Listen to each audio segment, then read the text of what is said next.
Hey folks, Vortex here and welcome to my review of the Kefine Klanar Planar IEM. It's a bit of a rhyme there. So yeah, this uses a 14.5mm planar, which seems to be fairly common, but obviously we'll see what it's like.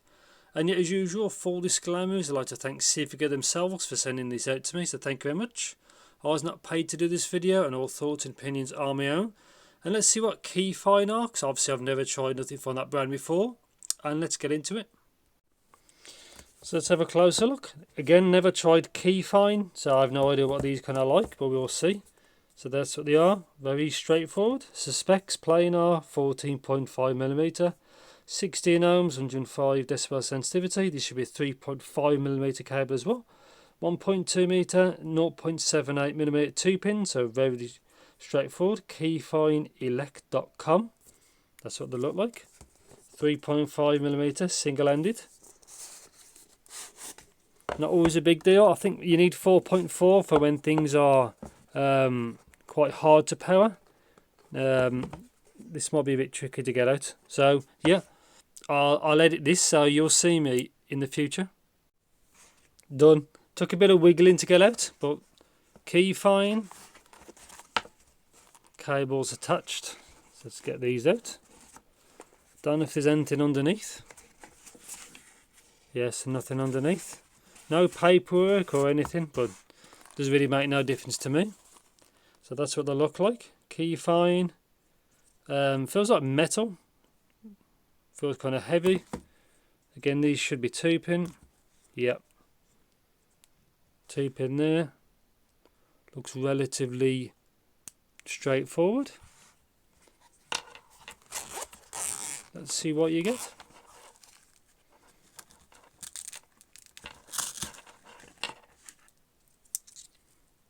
So yeah, 3.5 when it focuses, straight connector. Cable looks fine. Obviously I'll open it up when I use it. Quite black, quite subtle, not too bad. And a bunch of different tips. So again, I'll open them up in the review. So yeah, quite straightforward. At least it comes with a carry case. So I have no idea again what these are like. So yeah, I'll see you in the future. So welcome to my review section of the Kefine Klanar. Obviously rhymes with planar. The tips that came in that bag, it's basically the same as what comes with it. So I'll show you in a bit. This is the cable. It's actually perfectly fine really. It's a 3.5. For the focus, there we go. So straight 3.5 cable. I'm actually quite happy with really, and it actually all does match. Chin slider, which is not effective, but it doesn't really matter to me. And obviously that's what they look like attached. Pretty straightforward. Let's take these off. The unboxing was, I thought, a little bit. I think it could have been better for what the cost, but apart from that, fine really. So pound sensitivity, because it's a planar. You need something a little bit more powerful than normal. You don't need anything crazy, but just a decent dongle DAC again should be fine. So build quality is, I guess, average. It's just plain kind of black, which is fine really. I do like the plain look with obviously with the brand in there, and that's perfectly fine. Obviously 2-pin connector. And these are the type of cable, the tips it comes with, nothing special, but they do work perfectly fine. And there's a little lip on the nozzle there. So fit and comfort on this set, I thought was actually not bad at all. They're not a big set, considering this is a 14.5mm planar. For shell size, they're quite small. So for example, the Hiddy's MP145 has got the same kind of driver size. And that's massive in comparison. But yeah, I thought it was actually fine. So timbre of these, it has the classic planar timbre, which means it has that kind of sheen to the sound. Now, if you haven't tried loads of IEMs like me, you probably won't understand that, but it has a kind of sound to it. I don't really find it bad, really. It's just, it's a characteristic of planar. Not all of them, just some really. Yeah, so it's fine really. It's there, but it makes no difference to my life, to be honest. So resolution on this set and technicalities, I think they're both very good, which is a good planar trade-off, which is in a way it's superior to a dynamic driver. It can't match that speed that these drivers do.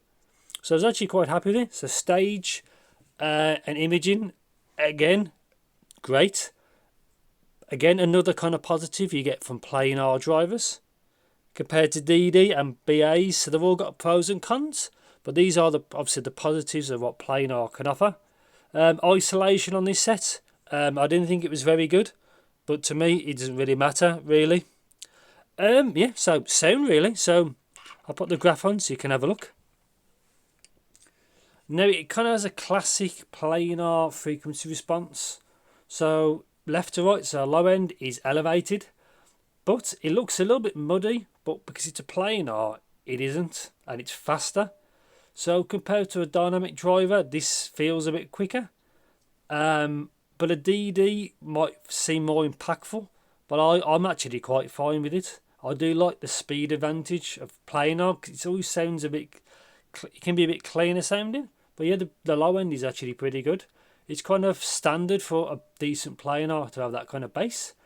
So mid-range, it seems a little bit recessed. It has forward, upper mids, as you can see, and a little bit of bleed from the bottom, so it sounds a touch recessed. But the mid-range is actually still pretty good. It's not too bad at all.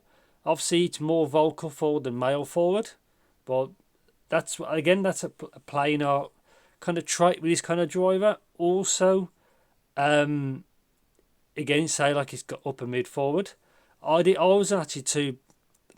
It's actually fine really. Again, because the driver is fast, I don't think it sounds as recessed as you can imagine. I thought it was pretty clear. But if you're somebody who really likes mids, then this isn't kind of tuning for you. But they do EQ well, so that's just one thing to bear in mind. So the treble part is, the only thing of to note is that kind of treble peak around the 2K, where it is elevated. Obviously, small bit of EQ easily solves that. And yeah, the 8K peak is from the coupler, and you can see it extends way past 10K. So these for the people who like kind of the air. So there's no basically drop off in treble, and I like that. And apart from it, they can be maybe a touch fatiguing for some folks. But I was actually okay with it. There's just a few parts where you may want to EQ it down a touch. But apart from that, this is very different to the Sivga Nightingales, where it's a bit more recessed. It's kind of the opposite tuning of what that is. But yeah, this is actually not a bad set at all. It reminds me of some of planars of old. But yeah, not a bad set at all. Everything is where you want it to be. It's a very detailed set.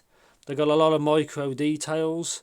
Again, it's got a good stage. The only negatives I would say is it can be a bit bright, especially the lower treble part. But I don't think it sounds as bright as it looks. Again, I think it's that kind of planar trait where it's faster. Now, if this was a dynamic driver, it'd probably sound brighter than it sounds. A DD would sound brighter than this one, in my opinion. But yeah, not a bad set at all. Overall, very good. And yeah, not much to say really. Do I like these? Yes. They're a good overall set. I think the packaging was a bit basic for the cost. But these are a very good planar. At least they've got good comfort, which is important.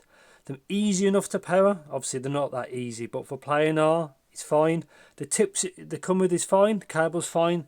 Tuning is good. It just may be some of that treble may need EQing down a touch. But apart from that, they're not a bad set. Yeah, and I'll probably end it there. Decent overall planar set. Not perfect, but I still think very good.